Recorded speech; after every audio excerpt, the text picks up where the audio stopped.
আচ্ছা, এবার আমরা আজকে আরেকটু অ্যাডভান্স লেভেলে, আগের দিন আমাদের বেসিক স্তরটা হয়েছে যেটা আমাদের খুব প্রয়োজন, অ্যাডভান্স লেভেলে ভয়েস চেঞ্জের যে জায়গাটা আমরা আজকে দেখব। দেখো, ইম্পারেটিভ সেন্টেন্স বোঝো তোমরা? ইম্পারেটিভ সেন্টেন্স কাকে বলে, কে বলতে পারবে? ইম্পারেটিভ সেন্টেন্সে আজকে আমরা ভয়েস চেঞ্জ করব এবং আরও জিনিসগুলো দেখবো, আর কিসে কিসে আমরা করতে পারি। ইম্পারেটিভ সেন্টেন্স থাকছে। দেখো, ইম্পারেটিভ সেন্টেন্সকে আমরা তিন ভাগে ভাগ করতে পারি। তিন ভাগে। একটা হচ্ছে কম্যান্ড, মানে আদেশ দেওয়া হয়। এমন কিছু সেন্টেন্স আছে যেখানে আমরা আদেশ দেওয়া বোঝায়। মানে আমি বললাম বাইরে বেরো, অর্ক বেরিয়ে যাও, দরজাটা খোলো, জানলাটা বন্ধ করো, এগুলো কি সব আদেশ না? হ্যাঁ, তাহলে আদেশমূলক যে সমস্ত সেন্টেন্স সেগুলোকে বলবো, সেগুলো ইম্পারেটিভের মধ্যেই পড়বে। আর কি হতে পারে? অনুরোধ, অনুরোধ করছি, দয়া করে আমাকে এটা দাও, দয়া করে তুমি বেরিয়ে যাও, দয়া করে আসো। এই যে দয়া করে যে কথাটা ইউজ করি, এটাকে আমরা ইংলিশে বলি রিকোয়েস্ট করা, তাই না? এটাও কিন্তু ইম্পারেটিভের মধ্যে পড়ছে। আর একটা কী হতে পারে? উপদেশ। আমরা উপদেশ দিই না, পড়াশোনা করা উচিত, বাবা আমাদের উপদেশ দেয়, ভালো ছেলে হও তোমরা, ভালো ছেলে তোমাদের হওয়া উচিত, তাই না? তো এই যে উপদেশ দেয়, এটাও কিন্তু ইম্পারেটিভের আন্ডারে পড়ছে। তাহলে আমরা ইম্পারেটিভ জিনিসটা বুঝলাম। ইম্পারেটিভ কথাটা কি, আমরা ওই রকমভাবে সংজ্ঞা মুখস্থ করে আমাদের লাভ নেই। ইম্পারেটিভ সেন্টেন্সকে তিন ভাগে ভাগ করা হয়। এই তিন ভাগের মধ্যে মোটামুটি এই তিনটে ভাগের মধ্যে পুরো ইম্পারেটিভটা কমপ্লিট হয়ে যায়। তাহলে আমরা তিন ধরনের সেন্টেন্সকে আমরা ইম্পারেটিভের আন্ডারে আনতে পারি। একটা হচ্ছে কম্যান্ড, ইংলিশে যেটাকে বলে বাংলায় আদেশ দেওয়া। একটা হচ্ছে রিকোয়েস্ট, যেটাকে বাংলায় বলে অনুরোধ করা। আর একটা হচ্ছে অ্যাডভাইস, যেটাকে বলে উপদেশ দেওয়া। এবার এই ধরনের সেন্টেন্স আমরা কি করে ভয়েস চেঞ্জ করব? এখানে তার ওই রকমভাবে নর্মালি আসবে না সেন্টেন্সগুলো। কি করে করব? দেখো, যখন আদেশমূলক সেন্টেন্স আসবে, যেখানে আদেশ দেওয়া হয় বেরিয়ে যাও, ওটা নিয়ে আসো, বন্ধ করো, আদেশমূলক সেন্টেন্সে আমরা লেট আর বি এটাকে আনবো। ক্লিয়ার? যখন দেখবো অনুরোধ রয়েছে, রিকোয়েস্ট, তাহলে রিকোয়েস্ট যেগুলোতে থাকবে সেগুলোতে আমরা কি করব? রিকোয়েস্টেড টু করব।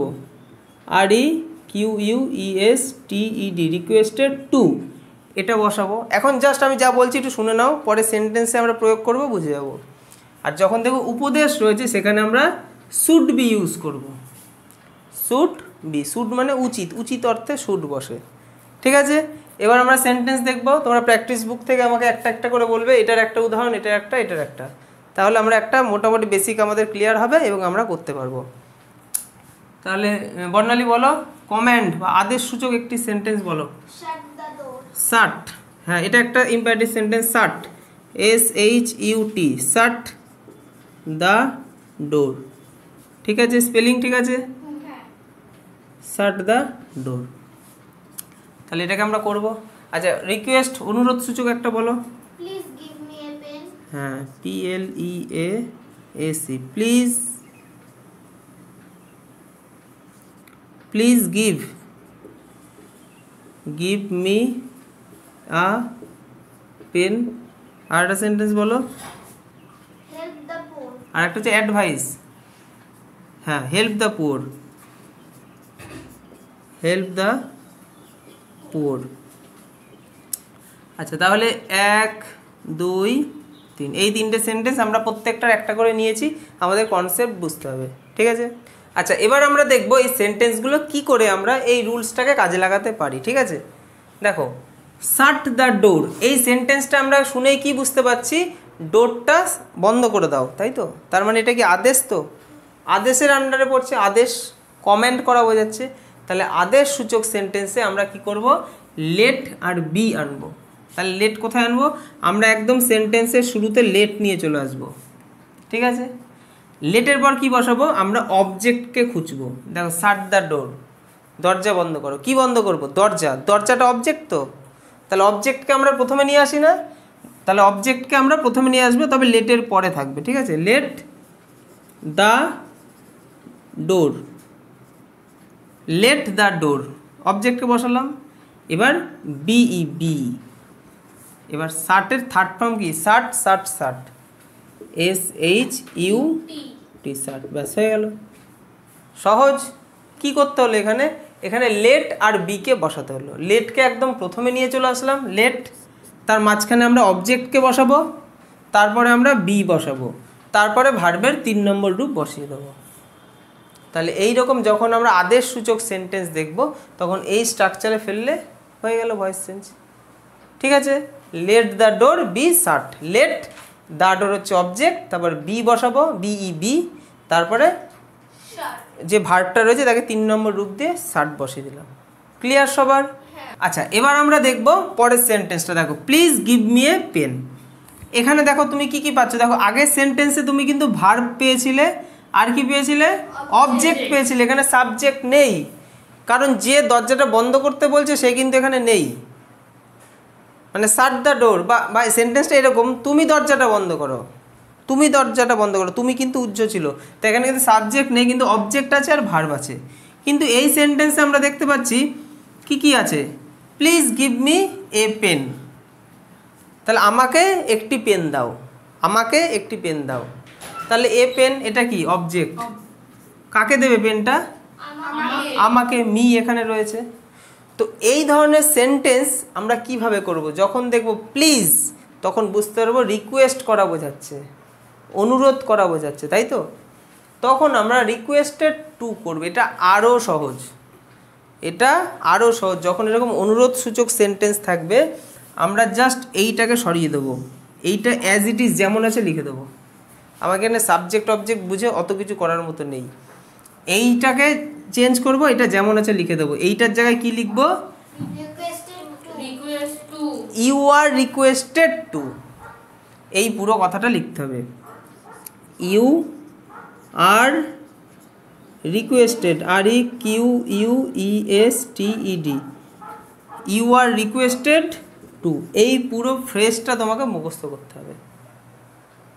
বোঝা গেল? এই পুরো অংশটা তোমাকে মুখস্থ করতে হবে। ইউ আর এরকম একটা ফ্রেজ বা ক্লজের মতো থাকবে, ইউ আর রিকোয়েস্টেড টু, তারপরে যা আছে পুরো লিখে দেবো। Give me a pen. সবার কি এনার্জি ডাউন হয়ে যাচ্ছে? বুঝতে কি পারছো? কি করলাম এখানে আমি? ইউ আর রিকোয়েস্টেড টু এই অংশটাকে জাস্ট অ্যাড করলাম। কার সাথে? গিভ মি এ পেন এই অংশটার সাথে। এটা তো আমাদের সেন্টেন্সেই ছিল না? এটা আমাদের সেন্টেন্সেই ছিল। আমরা প্লিজটাকে সরিয়ে দিলাম, প্লিজের জায়গায় আমরা ইউ আর রিকোয়েস্টেড টু করলাম, ব্যাস হয়ে গেল। বল কি বলছিস? ইউ আর রিকোয়েস্টেড টু, এটা কি অনুরোধ বাক্যতে সবকটা? হ্যাঁ, অনুরোধ বোঝালেই আমরা এটা করতে পারবো। যদি অনুরোধ করে বলা হয় দয়া করে অর্ক তুমি জলটা নিয়ে আসো, দয়া করে অর্ক তুমি বাড়ি যাও, তখন আমরা সেন্টেন্সটা কী করবো? প্লিজ দিয়ে ইউজ হবে, আর তখনই আমরা প্লিজটাকে সরিয়ে ইউ আর রিকোয়েস্টেড টু কথাটা ব্যবহার করবো। মানে দয়া করে এটা দাও, দয়া করে যাও, দয়া করে খাও, দয়া করে যে সেন্সগুলো বোঝাবে সেখানে আমরা ইউ আর রিকোয়েস্টেড টু বসিয়ে দেবো। বোঝা গেল? You are requested to, to এর পরে কিন্তু ভার্বের প্রথম ফর্ম গিভ আছে, গিভ বসাতে হবে। গেভ বসালে কিন্তু কাটা, গিভেন বসালেও কিন্তু কাটা, তাই না? এখানে তুমি যদি গেভ বসাও তাহলে কিন্তু কাটা, GAV বসালেও কাটা, গিভেন বসালেও কাটা। এগুলো কোনোটাই কিন্তু হবে না। কেন হবে না? টু এর পরে সবসময় ভার্বের প্রথম ফর্ম হয়, তাই প্রথম ফর্ম হচ্ছে গিভ, গেভ হচ্ছে ভার্বের সেকেন্ড ফর্ম, গিভেন হচ্ছে ভার্বের থার্ড ফর্ম। তো এইরকমভাবে কিন্তু করবো। বুঝতে পেরেছো আশা করি সবাই? আচ্ছা, এবার আমরা লাস্ট যেটা দেখবো সেটা হচ্ছে হেল্প দ্য পুয়ার। এটা কি সেন্টেন্সে আছে আগে বলো? Help the poor. হ্যাঁ তাই, অ্যাডভাইস, অ্যাডভাইসই তো, ঠিক আছে? তাহলে এটা একটা অ্যাডভাইস, মানে গরিবদের সাহায্য করো। তাহলে এটা একটা উপদেশ না? মানে উপদেশমূলক বাক্য আমাদের শোনা উচিত, শুনবোই এমনটা নয়। অর্ডার যেটা করা হয় সেটা তোমাকে শুনতেই হবে। আমি যদি অর্ডার দিই চলে যাও, তোমাকে চলে যেতেই হবে, তাই না? তোমরা অর্ডার শুনতেই হবে, কিন্তু উপদেশ শুনতেও পারি নাও শুনতে পারি, শোনাটাই উচিত। তাহলে শোনা যেহেতু উচিত, তাই এখানে উচিত সেন্স আসবে, আর উচিত সেন্সের জন্য আমরা শুড বি ইউজ করব। বোঝা গেল? তাহলে গরিবদের হেল্প দ্য পুয়ার, গরিবদের সাহায্য করো, গরিবদেরকে সাহায্য করো। ওকে খেতে দাও, ঠিক আছে?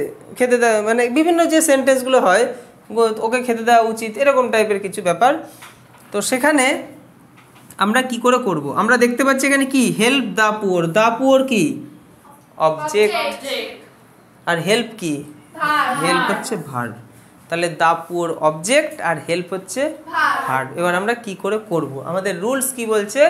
শুড বি ইউজ করতে হবে। শুড বি, দেখো প্রথমে আমরা অবজেক্টটাকে বসাবো। দ্য পুয়ার হচ্ছে অবজেক্ট, প্রথমে চলে আসবে।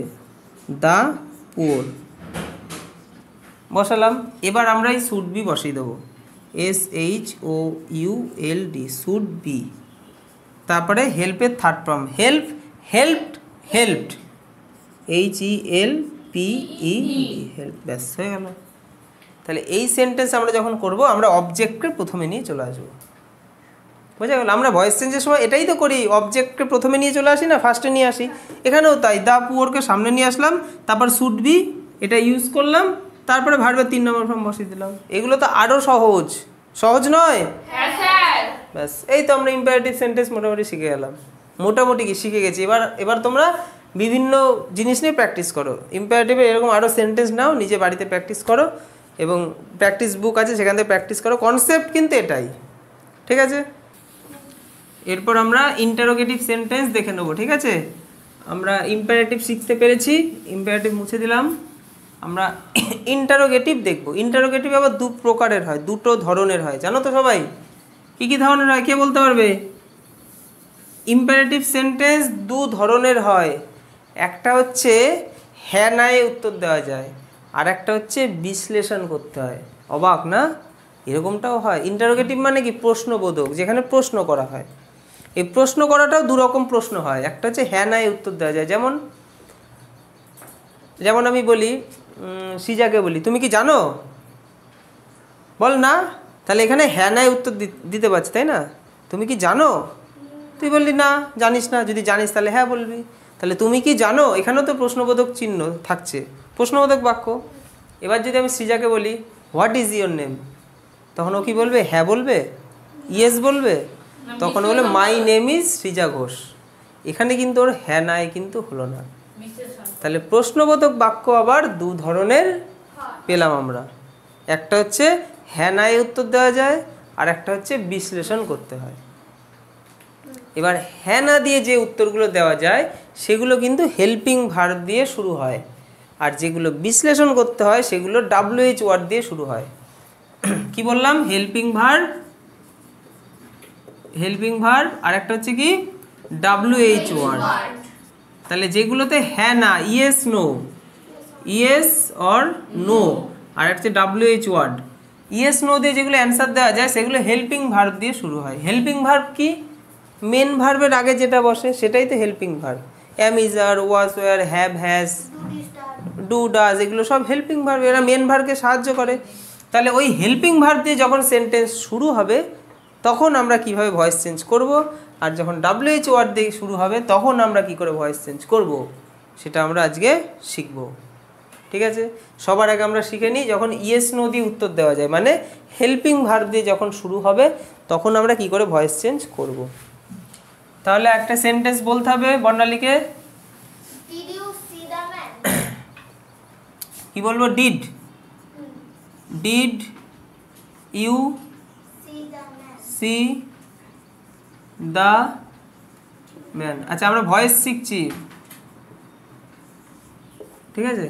তাহলে did you see the man, Say question mark. প্রশ্নবোধক, ঠিক। তুমি কি সেই মানুষটাকে দেখেছো, দেখেছিলে? ডিড মানে পাস্ট টেন্স, তো ডু প্রেজেন্ট টেন্স, ডিড মানে পাস্ট টেন্স, মানে তুমি কি মানুষটাকে দেখেছিলে, এরকম সেন্স দাঁড়াচ্ছে তো। Did you see the man? আচ্ছা ম্যান। এবার আমরা ভয়েস চেঞ্জ কী করে করবো? দেখো এতক্ষণ ব্যাপারটা কিন্তু অন্যরকম ছিল। আমরা জঙ্গলে যেতাম, সাবজেক্ট খুঁজতাম, অবজেক্ট খুঁজতাম, ভার্ব খুঁজতাম। এখানেও তাই করব, সাবজেক্ট খুঁজে পেলাম, অবজেক্ট খুঁজে পেলাম, ভার্ব খুঁজে পেলাম। এই ব্যক্তিটা, অচেনা লোকটা এখানে কি করছে? এ কোথা থেকে এখানে হাজির হয়েছে? এ এসে তো সেন্টেন্সটাকে অন্য একটা ধরন করে দিল। এই যে এ হচ্ছে হেল্পিং ভার্ব, যেটা আমি বলছিলাম। তাহলে এই উত্তরটা কিন্তু আমরা হ্যাঁ নাই দিতে পারি না? Did you see the man? তোরা বলবি ইয়েস অথবা নো। তাহলে হ্যাঁ নাই উত্তর দিতে পারছি, এবং হেল্পিং ভার্ব দিয়ে শুরু হয়েছে। এটাকে কেন আমরা হেল্পিং ভার্ব বলছি? ডিটাকে আর একটু ভালো করে লিখি। কেন এটাকে আমরা হেল্পিং ভার্ব বলছি? কারণ এরপরে একটা ভার্ব আছে, দেখো সি হচ্ছে মেন ভার্ব। এই সিকে সাহায্য করার জন্য ডিড এসছে, আর ডিড এখানে নির্দেশ করছে এটা কোন টেন্সে চলছে। কোন টেন্সে চলছে এই সেন্টেন্সটা? Past tense. এই যে ডিড মানে ভার্বের সেকেন্ড ফর্ম, মানে পাস্ট টেন্স। ভার্বের সেকেন্ড ফর্ম না, ভার্বের সেকেন্ড ফর্ম হলে পাস্ট টেন্স। এবার আমরা কি করে করব ভয়েস চেঞ্জ? পারবে কেউ করতে? দেখে নাও। দ্য ম্যানকে আমরা প্রথমে বসাবো, দ্য Man. ম্যান। অবজেক্টকে আমরা আগে বসাই তো, কোনো সমস্যা আছে কারোর? ইউকে লাস্টে বসাবো, ইউ।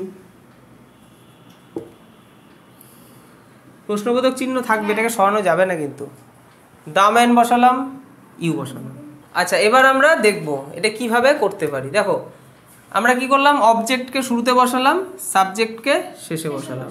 এখানে বাই বসাইনি তো, বাই বসাতে হবে না? হ্যাঁ। আর দুটো গোল্লা পেলাম। এখানে বড় হাতের এটা হবে না, কারণ এর আগে কিছু একটা বসবে, এটা দিয়ে সেন্টেন্স শুরু হয়নি, ঠিক আছে? এখানে আমরা তাহলে কি বসাবো, ভার্বের 3 নম্বর ফর্ম V3 এখানে বসবে।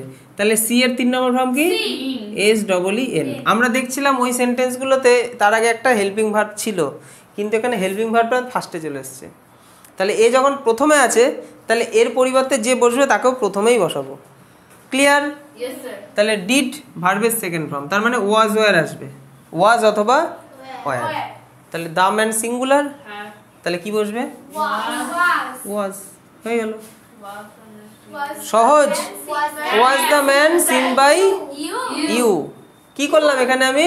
you এখানে আমি কি করলাম, অবজেক্টকে আনলাম, সাবজেক্টকে শেষে নিলাম, তার আগে বাই বসালাম, দুখানা গোল্লা দিলাম, এই গোল্লায় ভার্বের 3 নম্বর ফর্ম বসালাম, আর এই গোল্লাতে আমরা WH ওয়ার্ড, এটা হেল্পিং ভার্ব, মানে যে বি ভার্বটা বসবে। এখানে আমরা ডিড দেখলাম, ভার্বের সেকেন্ড ফর্ম যেহেতু, তাই আমরা ওয়াজ এর মধ্যে একটা নিলাম, যেহেতু দ্য ম্যান সিঙ্গুলার তাই ওয়াজ বসলো, ঠিক আছে? এবার আমরা কি দেখব, প্রশ্নবোধক বাক্য যেখানে WH ওয়ার্ড দিয়ে শুরু হয় এবং হ্যাঁ না দিয়ে উত্তর দেওয়া যায় না, বিশ্লেষণ করতে হয়। যেমন দেখো সেন্টেন্স দেখো, when will you make it, when will you make it, কখন তুমি এটা তৈরি করবে, ভবিষ্যতে করবে। তাহলে এখানে তুই বলতে পারবি হ্যাঁ, নো বলা যাবে, তোমাকে বিশ্লেষণ করতে হবে। পরের সেন্টেন্স দেখো, হোয়াট ডু ইউ ওয়ান্ট, তুমি কি চাও, তুই বলবি ইয়েস, তোকে বলতে হবে তুমি কি চাও, কি চাই আমরা, নাথিং। হ্যাঁ, তো সেক্ষেত্রে তো সেই সেন্টেন্সগুলো আমরা কি করে করব, কি করে আমরা এগুলো করব? দেখো এই সেন্টেন্সে আমরা সাবজেক্ট অবজেক্ট কিন্তু খুঁজবো। দেখো দেখো প্রথম সেন্টেন্সে তুমি সাবজেক্ট অবজেক্ট পাও কিনা দেখে নাও। You subject, it object. পরের সেন্টেন্সে what do you want, object নেই, ইউ সাবজেক্ট আছে, এই যে ইউ সাবজেক্ট, এখানে ইউ সাবজেক্ট, এটা হচ্ছে অবজেক্ট, কিন্তু এখানে অবজেক্ট নেই। যখন অবজেক্ট থাকবে না তখন ভাববে এই WH ওয়ার্ডটাই হচ্ছে অবজেক্ট, তখন এই হোয়াট মানে হোয়াট দিয়ে যে সেন্টেন্সগুলো শুরু হয় সেই হোয়াট কিন্তু অবজেক্ট হয়। সুস্মিতা এদিকে, এইদিকে, তাহলে এটাকে কিন্তু আমরা অবজেক্ট বলবো। আচ্ছা, এবার আমরা কি করে করব, আমরা ইটকে নিয়ে আগে প্রথম সেন্টেন্সটা করে নিই, তারপর পরেরটা বলছি। WH ওয়ার্ডের সুবিধা কি, আর একটা খুবই সহজ, প্রত্যেকটা আমি সহজভাবে কিন্তু বোঝাচ্ছি, নলে কিন্তু ভয়েস চেঞ্জ খুব কঠিন না বুঝতে পারলে। WH ওয়ার্ড দিয়ে করার সময় খুব সাধারণ যেটা আমরা বুঝবো সেটা হচ্ছে, যে WH ওয়ার্ডটা থাকবে সেটাকেই অ্যাজ ইট ইজ বসিয়ে দেবো। এটুকু পারবে না পারবে না? পারবে তো। তারপর একটা হেল্পিং ভার্ব থাকবে, সেই হেল্পিং ভার্বটাকে আমরা অ্যাজ ইট ইজ বসিয়ে দেবো প্রথমটার ক্ষেত্রে। দ্বিতীয়টার ক্ষেত্রে না, আমি দ্বিতীয়টার ক্ষেত্রে বলছি, WI ডবল। তাহলে এখানে আমরা উইল বসালাম। কেন উইল বসালাম? উইল বসানোর দরকার নেই, এখন তোমরা এই জায়গাটা ব্ল্যাঙ্কই রাখো, পরে বসাচ্ছি। আচ্ছা, তাহলে WH ওয়ার্ড বসবে, তারপর একটা ব্ল্যাঙ্ক থাকবে, ঠিক আছে? ব্ল্যাঙ্কটা কেন রাখছি, আমরা টেন্স অনুযায়ী এই ব্ল্যাঙ্কটাকে ফিল আপ করবো, ঠিক আছে? আচ্ছা, ইটকে প্রথমে নিয়ে আসলাম, কি হবে, ইট প্রথমে এসে কি হয়, আমরা একটু আগে করলাম না, ইট থাকলে কি হয়, ইট ইট, আর ইউ লাস্টে চলে যাবে, ইউ, ইউ এর আগে কি বসাবো, বাই। আচ্ছা, তাহলে শূন্যস্থান এবার কটা রইল, দেখো ভার্ব কটা আছে, উইল এটা একটা ভার্ব, মেক এটা একটা ভার্ব, তাহলে ভার্ব কি বাড়বে না কমবে? দুটো ভার্ব আছে, তাহলে কটা ভার্ব হবে? তাহলে এখানে একটা ভার্ব বসাবো, তাহলে এই দুটো জায়গায় দুটো ভার্ব বসবে, তাই তো? তাহলে মোট 3টে ভার্ব, একটা ভার্বকে WH ওয়ার্ডের পাশে রাখতে হবে, কারণ ও পাহারা দেবে WH ওয়ার্ডকে, আর বাকি দুটো ভার্ব মাঝখানে বসবে, যেহেতু ভার্ব ওরা বোন তাই ওদের রেলা বেশি, মাঝখানে বসবে। আচ্ছা, এবার এখানে আমি হেল্পিং ভার্বটা কোনটা বসাবো আগে বুঝে নিই। দেখি, উইল ভার্বের প্রথম ফর্ম, মেক ভার্বের প্রথম ফর্ম, তো শ্যাল উইলের পরে ভার্বের প্রথম ফর্ম হয়, তাহলে আমরা চেঞ্জ করব কি করে, বি আনবো, বি। শ্যাল উইল ভার্বের প্রথম ফর্ম থাকলে শ্যাল উইল বি ভার্বের 3 নম্বর, ভয়েস চেঞ্জ আমরা 3 নম্বর করব, শ্যাল উইল বি ভার্বের 3 নম্বর। তাহলে এখানে শ্যাল বসাবো না উইল বসাবো, ইটের সাথে কি বসে, উইল। শ্যাল শুধুমাত্র আই আর উই এর সাথে বসে, বাদ বাকি শ্যালকে নিয়ে কোনো ঝামেলা নেই, বেশিরভাগ ক্ষেত্রে সব জায়গায় আমরা উইল বসিয়ে দেবো। তাহলে উইল বসিয়ে দিলাম। আচ্ছা, এবার এই দুটো ব্ল্যাঙ্ক ফিল আপ করবো, তাই তো? এই দুটো ব্ল্যাঙ্কের মধ্যে কি আসবে, বি আসবে, ভার্বের 3 নম্বর ফর্ম আসবে, তাই না? তাহলে প্রথমটাতে বি আসবে, আর লাস্টেরটাকে ভি3 মেড করে দেবো, MADE, ব্যাস। তাহলে when will it be made by you? কঠিন কোনো? কি করলাম আমরা, এই অবজেক্টটাকে প্রথমে নিয়ে আসলাম, সাবজেক্টটাকে শেষে নিয়ে গেলাম, তার আগে বাই বসালাম, হলো। এইটুকু কাজ তো আমরা করতে পারি। WH ওয়ার্ড যেমন থাকবে তেমন বসিয়ে দেবো, তারপর 3টে গোল্লা দেবো, রসগোল্লা। প্রথম গোল্লায় আমরা হেল্পিং ভার্বটাকে দেখব, সেটা কোন টেন্সে আছে সেই অনুযায়ী আমরা দেখলাম শ্যাল উইল আছে, মানে এখানে দেখো এটা হচ্ছে প্রথম ভার্ব, এটা হচ্ছে 2 নম্বর ভার্ব, এটা 3 নম্বর ভার্ব, তাই না? তোমরা যদি এভাবেও বুঝতে চাও, শ্যাল উইল 1 নম্বর ভার্ব, বি 2 নম্বর ভার্ব, ভি3 3 নম্বর ভার্ব। যদি এরকম আমরা ভার্ব বুঝি, তার মানে 1 নম্বর ভার্ব প্রথমে বসবে, তারপর 2 নম্বর, তারপর 3 নম্বর। 2 নম্বরে বি আছে, বি বসিয়ে দিলাম। 3 নম্বরে ভার্বের 3 নম্বর আছে, মেককে 3 নম্বর করলে মেড হয়, আর 1 নম্বরে শ্যাল উইলের মধ্যে একটা বসে উইল বসিয়ে দিলাম। কি আছে সেন্টেন্সটার মধ্যে? কিচ্ছু নেই। সবার ক্লিয়ার? আচ্ছা, এবার দেখি পরের আরেকটা সেন্টেন্স। এই সেন্টেন্সে কিন্তু আমি সাবজেক্ট অবজেক্ট দুটো পাচ্ছি না, এখানে কিন্তু আমি হোয়াটকেই আমি কি বানিয়ে দিলাম, অবজেক্ট। তাহলে হোয়াটকে অবজেক্ট বানালাম। আচ্ছা, এবার আমরা এই জায়গাটাতে কি করতে পারি, হোয়াট ডু ইউ ওয়ান্ট, এখানে একটা গোল্লা বসালাম। এরপর এখানে আমরা কি বসাবো? আচ্ছা দেখো, এখানে আমরা যেটা করছিলাম, আমরা অবজেক্টকে প্রথমে বসিয়ে দিয়েছি, আর সাবজেক্ট কি, এটা তো সাবজেক্ট, সাবজেক্টকে আমরা শেষে নিয়ে যাব। তাহলে বাই দিয়ে সাবজেক্টকে আগে বসিয়ে দিই, আমরা একটু কাজ একটু এগিয়ে রাখি, ঠিক আছে? তাহলে আমাদের ভুলটা কম হবে। আমরা বাই দিয়ে কি করলাম, সাবজেক্টটাকে শেষে বসিয়ে দিলাম, হলো। এবার এখানে একটা গোল্লা দিলাম। এবার বুঝতে হবে ডু ভার্বের কত নম্বর ফর্ম। ডু আছে আর ওয়ান্ট আছে, এই দেখো দুখানা ভার্ব, এই একটা, এই একটা, দুটো ভার্ব না? ওয়ান্ট মানে চাওয়া, চাওয়াটাও একটা ভার্ব। তাহলে দুটো ভার্ব থাকলে আমরা 3টে ভার্ব বানাবো, 3টে ভার্ব বানাবো। তাহলে আমরা এখানে আগে ভার্বের 3 নম্বর ফর্ম বসাবো। দেখতে পাচ্ছি 3 নম্বর ফর্ম কি, ওয়ান্টেড, WANTED, ওয়ান্টেড। আর এখানে কি বসাবো, ডু দেখে বুঝতে পারলাম অ্যামিজানের মধ্যে একটা আনতে হবে। হোয়াট সিঙ্গুলার, হোয়াটকে আমরা সিঙ্গুলার হিসেবেই কিন্তু ধরবো। তাহলে what is wanted by you, বুঝতে পেরেছো সবাই? কি করলাম জিনিসটা, আমি করলাম WH ওয়ার্ড যেমন আছে বসালাম, ঠিক আছে? তারপরে কি করলাম, সাবজেক্টটাকে শেষে নিয়ে গেলাম, তার আগে বাই বসালাম। তারপরে দুখানা গোল্লা দিলাম। প্রথম গোল্লায় কি করলাম, আমরা দেখলাম টেন্স অনুযায়ী কোথায় যাচ্ছে, অ্যামিজারের মধ্যে একটা বসবে, ইজ বসালাম, হোয়াট যেহেতু সিঙ্গুলার, আর তারপরে ভার্বের 3 নম্বর ফর্ম ওয়ান্টকে ওয়ান্টেড করে দিলাম, ব্যাস হয়ে গেল, what is wanted by you. তাহলে প্রশ্নবোধক বাক্য সবাই বুঝতে পারলে? তাহলে প্রশ্নবোধক বাক্যে কীভাবে আমরা করতে পারি, এবার আমাদেরকে প্র্যাকটিস করতে হবে। ক্লিয়ার সবার? এবার আমরা যেটা শিখবো সেটা হচ্ছে প্রেপোজিশন বাই ইউজ করব না, বাইয়ের পরিবর্তে অন্য কিছু প্রেপোজিশন ইউজ হয় কিছু ভার্বের সাথে, সেগুলো আমাদেরকে দেখতে হবে। কিছু সেন্টেন্স আছে যেখানে বাই বা কোনো প্রেপোজিশনই বসে না, সেটাও দেখতে হবে।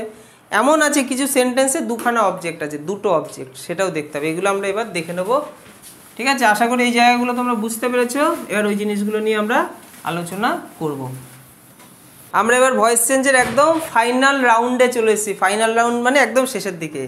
আজকে আমরা এই 4টে জিনিস বুঝবো, ভয়েস চেঞ্জ নিয়ে আমাদের আর ডাউট থাকবে না, সমস্তটা আমাদের টাচ হয়ে যাবে, ঠিক আছে?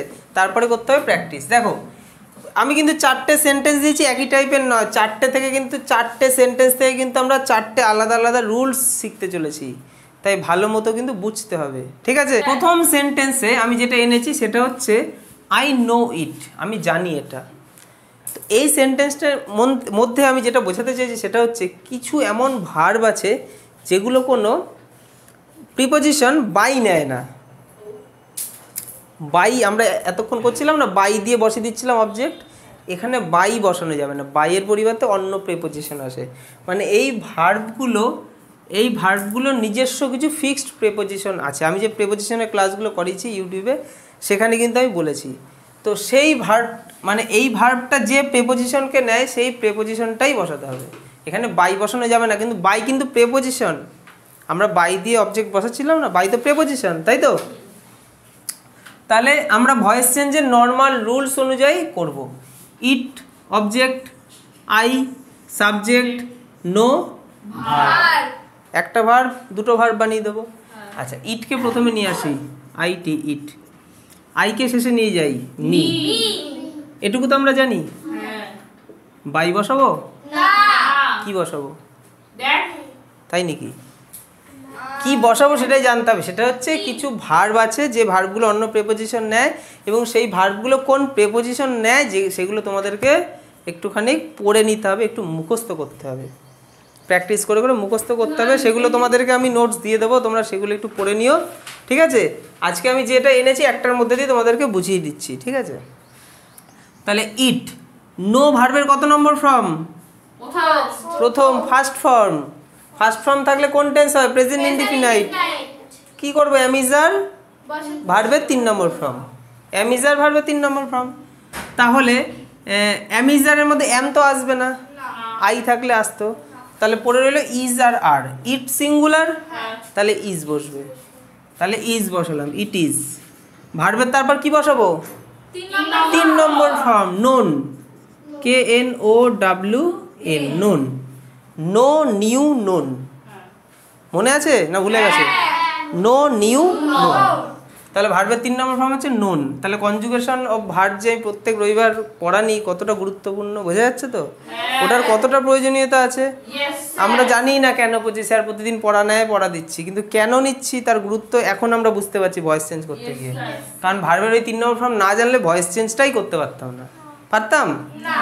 তাহলে ইট ইজ নোন, এখানে মি বসালাম। তাহলে এখানে হচ্ছে প্রেপোজিশনের জায়গা, তাই তো? এটা হচ্ছে বাইয়ের জায়গা, কিন্তু এখানে বাই বসবে না, কারণ নোন সবসময় টু কে নেয়, নোন টু মি। তাহলে বাইয়ের পরিবর্তে আমি কি বসালাম? টু। এটাই শেখানোর। এরকম কিছু ভার্ব আছে যেগুলো ফিক্সড প্রেপোজিশন নেয়, সেই ভার্বগুলো আমি পিডিএফে লিঙ্ক দিয়ে দেবো তোমাদেরকে, তোমরা ওখান থেকে করে নিতে পারবে। তাহলে it is known to me. তাহলে এখানে আমরা কি বুঝলাম? নর্মাল ভয়েস চেঞ্জ করলাম, কিন্তু ভার্বটার যে 3 নম্বর রূপ বানালাম তারপরে আমরা বাই বসালাম না, বাইয়ের পরিবর্তে অন্য যে প্রেপোজিশনটা সেই ভার্বটা নেয় সে যে প্রেপোজিশনটা নিতে পছন্দ করে তাকেই বসালাম। বোঝা গেল? সে যেটাকে পছন্দ করে তাকেই। এইগুলো তোমাদেরকে এগুলো কোনো রুলস সেরকম হয় না, তোমাদের একটু স্মরণ করতে হবে। সেটার আমি জিনিসগুলো দিয়ে দেবো, নোটস তোমরা পড়ে নিও। আচ্ছা, এটা তো প্রথম ধরনটা আমরা বুঝতে পারলাম। নেক্সট আমরা দেখতে পাচ্ছি, দেখো, people build the temple in 1990। মানে মানুষ টেম্পল তৈরি করেছে 1990 সালে। মানে ওই টেম্পলটি, মানে ওই মন্দিরটি মানুষ তৈরি করেছে 1990 সালে। এই সেন্টেন্সটার মধ্যে দিয়ে আমি তোমাদেরকে আর একটা কনসেপ্ট বোঝাতে চাইছি। কি কনসেপ্ট? কোন কনসেপ্ট রয়েছে এর মধ্যে? কিছু এমন সেন্টেন্স রয়েছে যেখানে ভার্বটা এতটাই শক্তিশালী যেখানে সাবজেক্ট না থাকলেও হবে। মানে সাবজেক্টকে শেষে নিয়ে গিয়ে অবজেক্ট না করলেও হবে, মানে ওই সাবজেক্টের প্রয়োজনই নেই। কেন নেই আমি কিছু উদাহরণ তোমাদেরকে বলছি। আমার ফোনটা চুরি করে নিয়েছে চোর, মানে চোর আমার ফোনটা চুরি করে নিয়েছে, ঠিক আছে? এই যে সেন্টেন্সে সাবজেক্টকে চোর যেহেতু আমার ফোনটা চুরি করেছে, তাহলে চোর চুরি করেছে আমার ফোনটা, তাই তো? তাহলে এটাকে যদি আমি অন্যভাবে বলি, আমার ফোনটা চুরি হয়ে গেছে, সাবজেক্ট কে ছিল? চোর ছিল তো। আমি যদি এখানে সাবজেক্টকে অবজেক্ট বানিয়ে না বসাই, আমি সাবজেক্টকে নিচ্ছি না, আমি লিখছি আমার ফোনটা চুরি হয়ে গেছে। এখানে কি আমরা বুঝতে পারছি না আমার ফোনটা যে চুরি হয়েছে, কে চুরি করতে পারে? কে চুরি করতে পারে? আমার ফোনটা চুরি হয়ে গেছে, যে চুরি করে সে কে? সেখানে নর্মাল তো বোঝাই যাচ্ছে চোর চুরি করেছে। তাহলে চোরের কথাটা যদি নাও উল্লেখ করি, তোমরা কি বুঝতে পারবে না ফোনটা কে চুরি করেছে? তাহলে এখানে কিন্তু আমি বলতে পারছি আমার ফোনটা চুরি হয়ে গেছে, তার মানেই তোমরা বুঝে নিলে ফোনটা চুরি হয়ে গেছে মানে তার মানে স্যারের ফোনটা কোনো একটা চোরই চুরি করেছে। তাহলে এখানে চোর বাই দিয়ে চোরটা না লিখলেও হবে। বুঝে গেল? যেমন এই সেন্টেন্সে আছে মানুষেরা এই মন্দিরটা তৈরি করেছে। আমি যদি বলি এই মন্দিরটা তৈরি করা হয়েছে, টেম্পল মানে মন্দির। আমরা যদি বলি যে এখন যদি আমরা এই কথাটাকে এভাবে বলি যে কী যেন বলছিলাম, মন্দিরটা তৈরি করা হয়েছে 1990 সালে, যদি এই কথাটা বলি, তাহলে এখানে কি পিপলের প্রয়োজন আছে? এটা তো শুনেই বোঝা যাচ্ছে মানুষই তো বানাবে, হনুমান গরু ছাগল কি বানাবে? এই মন্দিরটা তৈরি করা হয়েছে, এই কথাটার মধ্যে দিয়ে তো বোঝাই যাচ্ছে মানুষই তো তৈরি করবে, অন্য কেউ তো তৈরি করে না। তাহলে এখানে আমার সাবজেক্টকে অবজেক্ট না বানালেও তো হবে, সাবজেক্টের প্রয়োজন নেই, কারণ এখানে ভার্বটাই এতটাই স্ট্রং, ভার্ব এখানে এতটাই শক্তিশালী যে ভার্বের মধ্যে দিয়ে বোঝাই যাচ্ছে এখানে সাবজেক্ট কি হতে পারে, সেই সাবজেক্টকে আমরা না দিলেও হবে। তো এরকম সেন্টেন্সও কিন্তু রয়েছে। তাই এই সেন্টেন্সে আমি কি করছি, পিপল যেহেতু সাবজেক্ট, এই সাবজেক্টকে আমি বসাবো না। পিপল হচ্ছে সাবজেক্ট, তাহলে অবজেক্টকে দ্য টেম্পল, আর ভার্বকে বুইল্ড, তাই তো? এটা ভার্বের সেকেন্ড ফর্ম কিন্তু, বুইল্ড বুইল্ড বুইল্ড বুইল্ড। তাহলে আমরা কি করব, দ্য টেম্পলকে প্রথমে নিয়ে চলে আসবো, দ্য টেম্পল, TEMPLE। অর্কর থেকে আমার হাতের লেখা ভালোই, তাই না? অর্ক অর্পিতার থেকে বোঝা তো যাচ্ছে, একটু নিজের প্রশংসা করে নিলাম।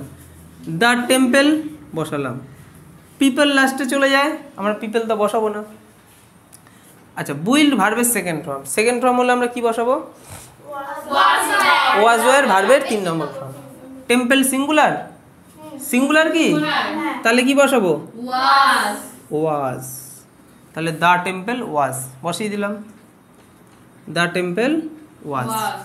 এবার কি বসাবো, ভার্বের 3 নম্বর ফর্ম, বুইল্ড 3 নম্বর form, build build build build 3 নম্বর ফর্মেও বুইল্ডই হয়, তাই তো? তাহলে বুইল্ড লিখে দেবো, BUILD, বুইল্ড। একটু আগে বলছিলাম কি করে বুঝবো স্যার 3 নম্বর ফর্মে বুইল্ড না 2 নম্বর ফর্মে বুইল্ড, একটু আগে বললাম না?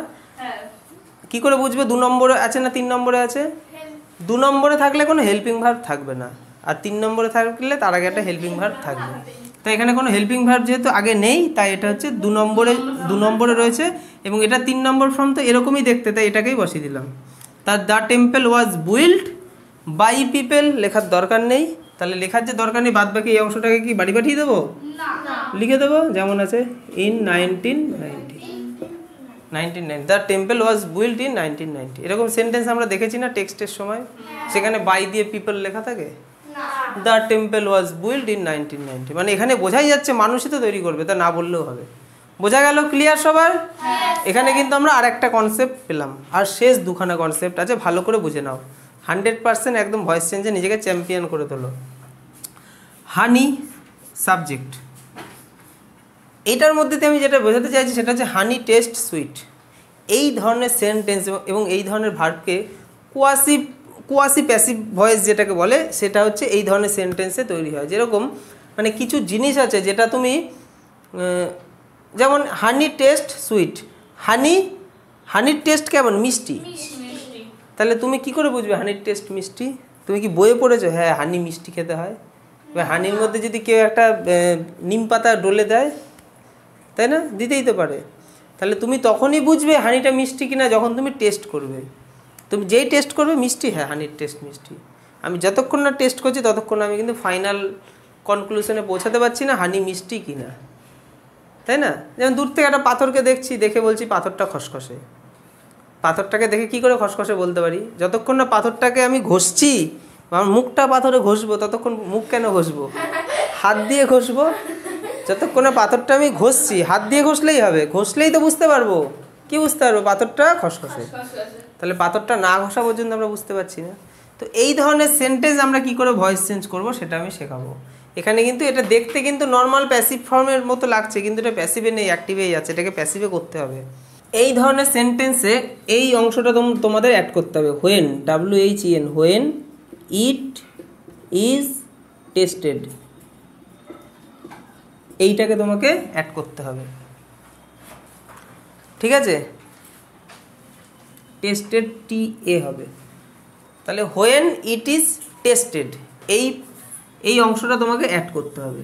কোথায় অ্যাড করতে হবে বলে দিচ্ছি। এই ধরনের সেন্টেন্সে মাঝখানে যে ভার্বটা থাকবে, এটা ভার্ব তো, টেস্ট করা, এটাও তো একটা কাজ, ভার্ব তো এই ভার্বটাকে আমরা রিপ্লেস করব, করে কি বসাবো, ইজ বসাবো। হানি যেমন আছে বসিয়ে দেবো। সহজ। কি বলতে চাইছি আমি, এটা যেমন আছে বসাবো, সুইট যেমন আছে বসিয়ে দেবো। এই ধরনের সেন্টেন্স তো আরও সহজ। হানি যেমন আছে বসিয়ে দিলাম, সুইট যেমন আছে বসিয়ে দিলাম। টেস্ট এইটাকে আমি এখান থেকে সরিয়ে দিলাম, সরিয়ে এটাকে একদম লাস্টে নিয়ে যাব, লাস্টে, এবং এটাকে 3 নম্বর রূপ প্রদান করব। ঠিক আছে? আর এইটার জায়গায় কি করলাম, আমি ইজ নিয়ে আসলাম। ইজ বেশিরভাগ ক্ষেত্রেই বসে, যেহেতু হানিকে সিঙ্গুলার হিসেবে ধরা হচ্ছে, যদি প্লুরাল হতো তাহলে আর বুঝতাম, ইজ বা আরের মধ্যেই বসে। তাহলে হানি ইজ সুইট, হানি হয় মিষ্টি।